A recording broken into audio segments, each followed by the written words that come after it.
Bagaimana membaca momen Prabowo duduk semeja dengan Wapres ke-6 Republik Indonesia Tri Sutrisno kemarin? Kita ulas bersama Direktur Eksekutif Carta Politika Yunarto Wijaya dan Ketua Solidaritas Merah Putih Silvester Matutina. Malam Bang Silvester, malam Mas Toto.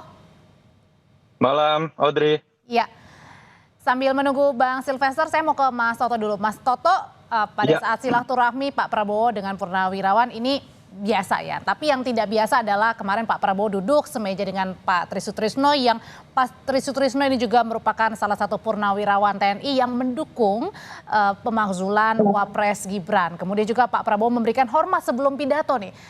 Apa makna yang dibaca Mas Toto di balik pertemuan dan duduk semeja Pak Prabowo dengan Pak Tri Sutrisno, termasuk juga dengan gestur seorang Prabowo Subianto? Iya, sebetulnya ini kan halal bihalal ya, tanda kutip sesuatu yang sifatnya seremonial, tetapi memang menjadi menarik ketika dalam beberapa hari sebelumnya terjadi peristiwa yang katakanlah menjadi kontroversi lah. Ada forum purnawirawan yang misalnya meminta dalam salah satu poin politiknya terkait dengan pemakzulan Mas Gibran, dan salah satu yang tergabung dalam forum tersebut adalah Pak Tri Sutrisno. Sosok yang bisa kita katakan sangat senior dan jauh angkatan di atas Pak Prabowo, dan kemarin kemudian ikut diundang juga. Pak Prabowo kemudian memberikan hormat secara khusus. Memang ini menimbulkan multi tafsir. Kalau berbicara dari sisi kacamata yang sifatnya kontroversial, orang bisa saja menganggap bahwa ada ruang yang diberikan oleh Pak Prabowo terkait dengan aspirasi yang diberikan oleh Pak Tri. Yang kedua juga orang langsung mengkaitkan kenapa Mas Gibran tidak diundang juga. Yang ketiga, kalau kita telah lebih jauh, misalnya dalam pidato yang diberikan oleh forum purnawirawan tersebut, termasuk oleh Pak Prabowo, memang tidak menyebutkan nama Mas Gibran. Misalnya dukungan sepenuhnya diberikan kepada Prabowo sebagai presiden. Padahal kalimat yang biasa disebutkan adalah dukungan penuh terhadap pemerintahan Prabowo Gibran. Itu kalau kita mau melihat dari sisi kacamata yang agak kontroversial. Tapi kalau kita mau lihat lebih kepada kacamata yang sifatnya positif, dalam konteks Pak Prabowo ingin menjadi simbol rekonsiliator, mungkin saja ini upaya juga Pak Prabowo untuk kemudian meredam bahwa dengan kedatangan Pak Prabowo di acara itu memberikan penghormatan terhadap Pak Tri. Di satu sisi beliau mendengar aspirasi dari para purnawirawan, tapi di sisi lain juga beliau tentu saja memiliki sikapnya tersendiri, termasuk dengan bagaimana beliau akan mengupayakan. Tapi lebih condong kemana Mas Toto dilihatnya? Saya nggak berani berspekulasi ya Mbak, tetapi saya coba melihat secara positif. Kalau kita bicara apakah Pak Prabowo punya posisi untuk kemudian misalnya menuruti tuntutan dari para purnawirawan, termasuk tentang poin 8 terkait dengan pemakzulan Gibran, Prabowo tidak punya posisi itu secara konstitusional. Dan saya harus mengatakan bahwa memang itu sulit untuk dilakukan. Saya punya kegelisahan yang sama terhadap purnawirawan sama dengan purnawirawan tersebut terkait dengan misalnya keputusan kontroversial MK terkait dengan misalnya pasal 169 huruf Q terkait dengan yang bisa kemudian memajukan Mas Gibran. Tapi itu saya simpan dalam konteks sebatas ketika sebelum masa kampanye. Ketika KPU sudah memutuskan itu sah dan sudah dipilih oleh masyarakat, menurut saya sulit untuk kemudian landasan mengenai kontroversi pencalonan Gibran itu dijadikan alasan untuk pemakzulan. Beda cerita kalau kemudian para purnawirawan ini bisa memberikan sebuah data-data terkait dengan landasan dari pemakzulan yang lebih konstitusional, yang terkait dengan kalau kita bicara pasal 7A, kalau nggak korupsi, penyuapan, tindakan tercela misalnya. Tapi kan kalau kita lihat, kalau didasarkan pada alasan yang kemarin, sesubjektif apapun dan setidak setuju apapun saya tentang pencalonan Mas Gibran, menurut saya permintaan pemakzulan kemarin itu tidak tepat dilakukan dalam masa sekarang tanpa disertai alasan yang kuat. Ya, Bang Silvester sudah gabung bersama kami, Bang? Sudah. Bang, kalau ini kan tafsirannya berbeda-beda begitu ya, dengan kemarin Pak Prabowo hadir di forum purnawirawan, di satu sisi ada juga isu soal pemakzulan Wapres Gibran. Nah, pertanyaannya kalau misalnya apakah momen kemarin ini sebenarnya untuk meredam bergulirnya isu pemakzulan Wapres Gibran, atau sebaiknya sebenarnya kemarin ini harus juga mengundang Mas Gibran bersama-sama dengan Pak Prabowo? Oh ya, kemarin kan itu forum silaturahmi ya, antara Pak Prabowo dengan semua masyarakat termasuk para purnawirawan. Jadi intinya Mas Gibran itu kebetulan lagi di NTT gitu. Jadi kebetulan Mas Gibran lagi di NTT, memang ada agenda di Kupang sama di Maumere ya yang sudah tersusun dan sudah dipersiapkan. Jadi memang saya tuh sepakat bahwa usulan pemaksulan ini apa ya, sangat tidak punya poin sama sekali ya, tidak punya value buat bangsa kita, hanya mengadu domba. Jadi tidak dibangun oleh fakta-fakta hukum konstitusi kita yang yang ada gitu loh. Jadi baik Pak Prabowo dan Mas Gibran dari mulai pendaftaran Pilpres, kampanye hingga akhirnya dilantik jadi presiden dan wapres hingga sekarang 6 bulan di pemerintahan itu tidak menyalahi aturan konstitusi kita. Jadi kembali lagi, ini usulan-usulan ini menurut saya hanya intinya buat mengadu domba dan juga membuat kegaduhan di bangsa kita. Jadi kalau saya lihat bahkan ini sebenarnya kita harus waspada karena usulan pemaksulan Mas Gibran otomatis juga akan Pak Prabowo juga kena gitu loh. Jadi ini kita harus waspada, adu domba ini jangan sampai bahkan nantinya adalah pemaksulan Pak Prabowo itu sendiri gitu loh. Tapi masalahnya yang kemarin juga dipertanyakan oleh publik adalah kenapa Pak Prabowo ini duduk bersebelahan begitu dengan Pak Tri, yang ini juga salah satunya mendukung atau menandatangani juga dengan petisi untuk Purnawirawan TNI yang salah satunya adalah menyerukan soal pencopotan atau pemakzulan Mas Gibran. Ya, kita sih memberi apresiasi ya. Semoga apa yang dilakukan Pak Prabowo dengan Pak Tri ini bisa menetralisir. Jadi bahwa sebenarnya kan kemarin yang Pak Prabowo hadiri itu adalah organisasi resmi dari para purnawirawan, yaitu PP Angkatan Darat, PP AU, PP AD dan juga PPABRI ya. Jadi kalau yang kemarin yang dibentuk Forum Purnawirawan itu mayoritas saya tekankan adalah teman para purnawirawan yang kalah Pilpres kemarin, karena mayoritas itu pendukungnya Anies Baswedan ya. Kita lihat mulai dari Tiasno Sudarto, Pak Sutiasto, Farul Rosi, terus kemarin juga Pak Sunarto dan juga Soeharto itu adalah orang-orang yang berdemo tanggal 19 Maret 2024 di KPU karena mereka tidak menyetujui atau tidak menyetujui kemenangan Prabowo Gibran. Jadi mereka demo ke KPU 19 Maret 2024 itu karena mereka berkata bahwa ada kecurangan di situ. Jadi ini tidak murni. Kepada bangsa saya bahwa ini manusia-manusia pecundang yang tidak murni ya. Jadi bukan mereka mau memperbaiki bangsa, malahan mereka mengadu domba bangsa. Nah, bentar, Bang Sylvester. Balik lagi ke forum kemarin ini, pertemuan. Kalau kemarin kita tanyain Mas Toto ke Mas Ray Rangkuti yang menyebut sebenarnya pada saat kemarin Pak Prabowo memberikan statement, ini juga banyak multi tafsir ya, artinya banyak penafsiran tersendiri begitu. Apa jangan-jangan ini juga mengindikasikan Pak Prabowo belum menolak aspirasi pemakzulan Gibran. Nah kalau gitu pertanyaannya, haruskah Pak Prabowo ini membuat statement yang tegas nih bahwa saya terus bersama Gibran 5 tahun ke depan? Oh iya, pastinya. Ke Mas Toto dulu, Bang Sylvester. Oh sorry, maaf. Ya silakan.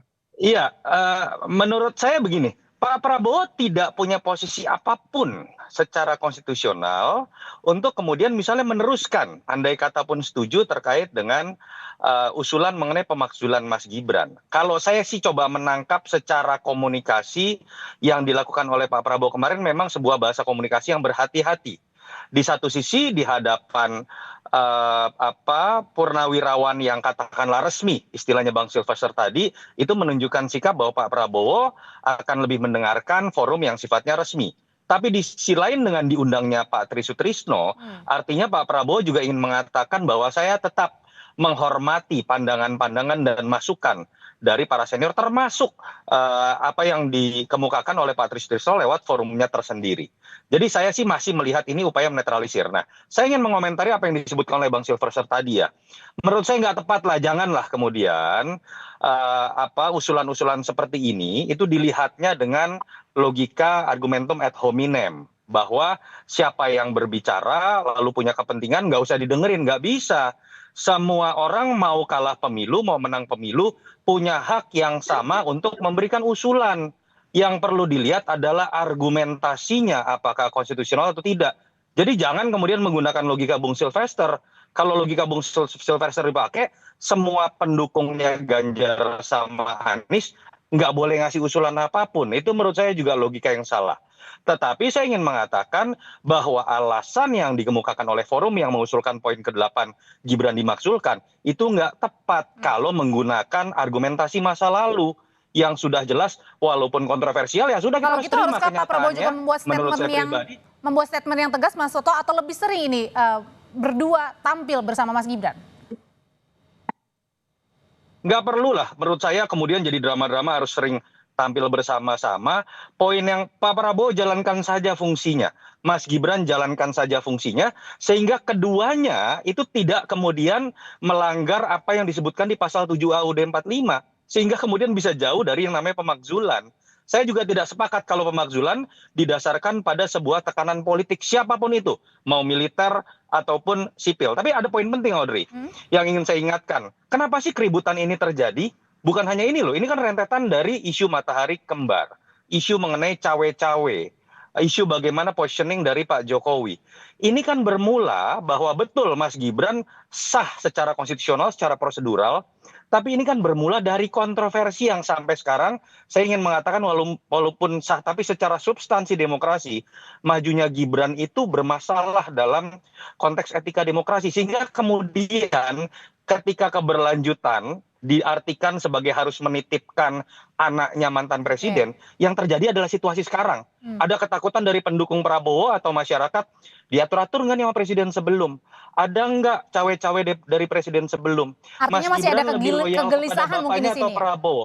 Betul, jadi dari sini kita belajar sejarah. Kita terima fakta bahwa Pak Prabowo dengan Mas Gibran dipilih, tapi jangan ulangi hal-hal yang melanggar etika, yang menimbulkan polemik tidak berkesudahan. Kasihan siapapun yang terpilih akhirnya menghabiskan energi seperti ini. Kalau gitu menurut Bang Sylvester sendiri apa hal yang bisa membuat isu ini diredam? Karena kan masih banyak isu-isu lain termasuk isu ekonomi yang perlu kita aspirasikan juga untuk dicari nih akar untuk penyelesaiannya seperti apa?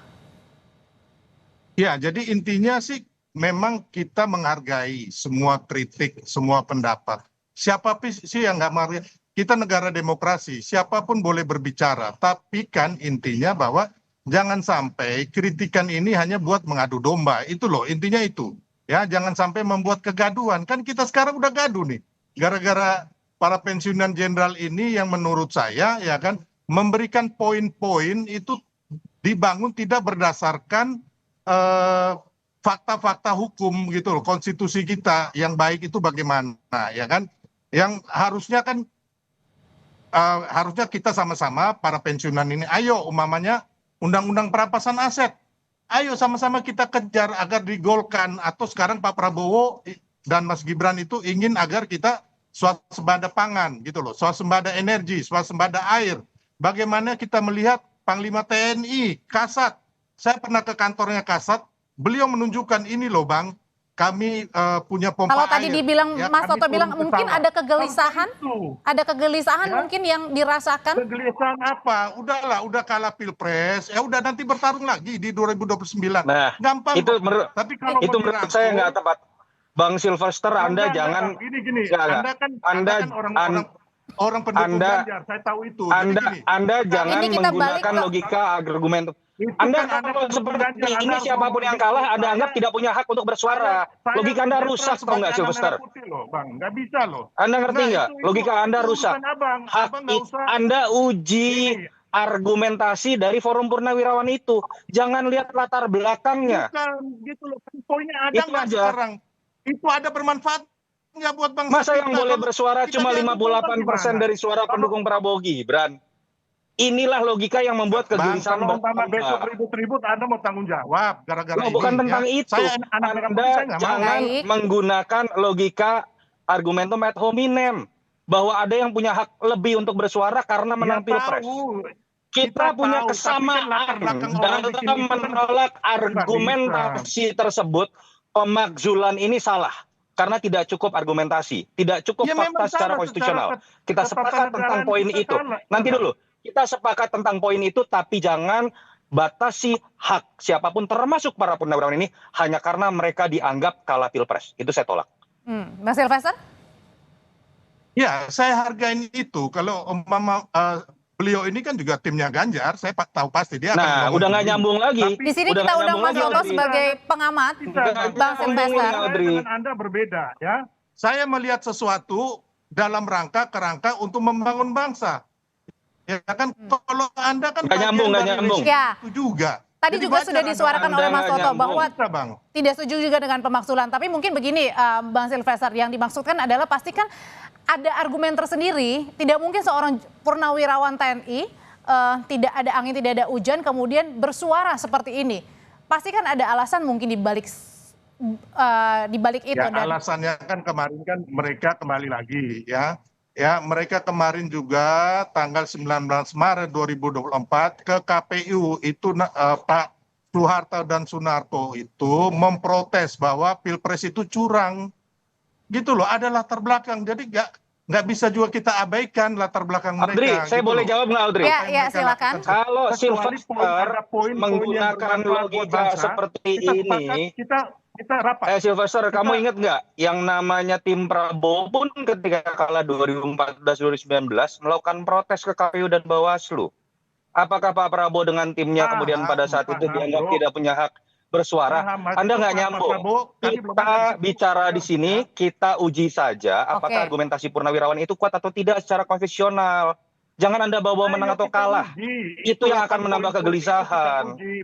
Kita uji, tapi Anda jangan mulai dengan bahasa kalau Anda kalah pilpres, Kalau Anda gitu, tidak boleh Bapak-bapak, bersuara. Itu udah ngawur. Bapak-bapak, singkat saja. Saya mau minta pandangan dari Bang Silvester dan juga Mas Toto. Tapi Bang Silvester dulu. Kalau begitu, bagaimana caranya biar isu ini tidak semakin menjadi bola liar dan akhirnya kita kan masih punya isu-isu lain ya, isu ekonomi, isu lain sebagainya. Gimana caranya ini supaya tidak ada lagi nih isu pemakzulan ini? Atau diredam gitu, Mas Toto?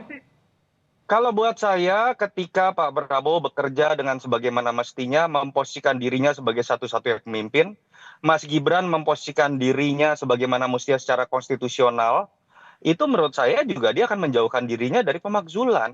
Tidak usah takut dengan tekanan-tekanan politik apapun, dan tidak usah juga pendukungnya itu kemudian kebakaran jenggot dengan kemudian memilah-milah orang yang bersuara kalah pilpres atau menang pilpres. Itu yang menambah kecemasan dan menambah sebuah kontroversi. Intinya kerja Kalau ya. itu dijalankan dengan baik, bekerja ya sudah.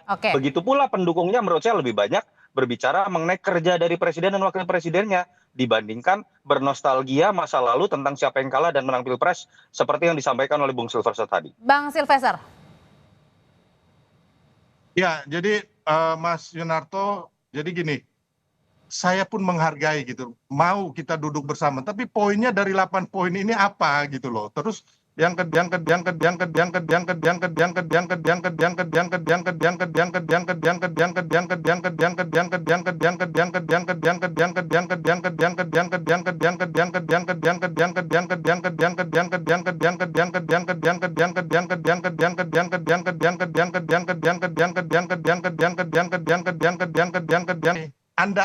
pernah bilang Pak Jokowi. Nah ini hal-hal gini nih, Audrey nih, yang bikin yang tidak ada menjadi ada karena budaya menjilat tadi. Janganlah, gitu. Ada ngomong aja. Pak Prabowo itu mandiri, tidak dicawe-cawe. Nah, kita kembali ke tema hari ini, Bang. Kita balik ke tema hari ini. Jadi intinya gini, kalau saya sebagai anak bangsa merah putih, ayo para purnawirawan kita duduk. Mana poin-poin ini yang bisa untuk membangun Jadi perlu ada ketemu bersama, Bang Silvester. Oh ya, mau. Yang kemarin belum cukup berarti. Terus yang kedua, ayo kita sama-sama ya kan mendukung agar mengusut koruptor dan undang-undang perampasan aset dan uang kartal ini disahkan. Terus yang kedua, ayo kita sama-sama turun ke sawah bersama Panglima TNI, Kasat untuk masalah pengairan, pupuk dengan Pak Prabowo agar kita bisa swasembada pangan, swasembada kedaulatan di bidang pangan, energi dan air. Itu yang kita inginkan. mari sama-sama kita membangun bangsa. Jangan bikin kegaduhan gitu loh. Perlu duduk bersama nggak sih Mas Toto tadi dikatakan Bang Ya Silvester? perlu, nggak ada masalah, perlu. Mas Toto? Kita Ya bagaimana pilihkan. mau duduk bersama kalau kemudian orang baru berkomentar lalu dikatakan kalah pemilu. Itu menurut saya yang seharusnya kita lepaskan. Uji argumentasinya. Mau dia senior, mau dia militer atau sipil, kalau argumentasinya tidak kuat kita duduk bersama. Tapi jangan duduk bersama dengan sudah menempatkan Anda berbeda dengan saya karena Anda kalah dengan Pilpres. Saya meyakini sekali Pak Prabowo tidak punya pemikiran seperti itu. Karena Pak Prabowo bahkan mendatangi orang yang kalah Pilpres. Pak Prabowo berusaha untuk merangkul. Berbeda dengan para pendukungnya, sebagian pendukungnya, seperti yang juga tadi disampaikan dalam argumentasi Bang Silvester. Kalau kesamaan sikap dengan Pak Prabowo yang dilakukan oleh para pendukungnya, saya meyakini kok kegelisahan itu tidak akan muncul. Isu matahari kembar tidak akan muncul. Isu mengenai cawe-cawe juga tidak akan muncul. Jadi mulailah dari sikap sebagai seorang pendukung seperti yang sudah dicontohkan oleh Prabowo sendiri. Iya, saya paham ya kan Oke. yang Abang Singkat, bilang tadi, sudah habis. honey man, jangan menyerang pribadi. Tapi kan kita tahu juga kenapa Oke, sampai baik, poin-poin Bang ini, Silvester. 8 poin ini ada karena ada latar belakang juga Oke. Pak Yunarto yang Bang terhormat. Silvester, terima Ya, kasih nggak untuk terlepas waktunya. gitu loh. Mas Toto, terima kasih juga untuk waktunya. Selamat Ya, malam. terima kasih. Terima kasih.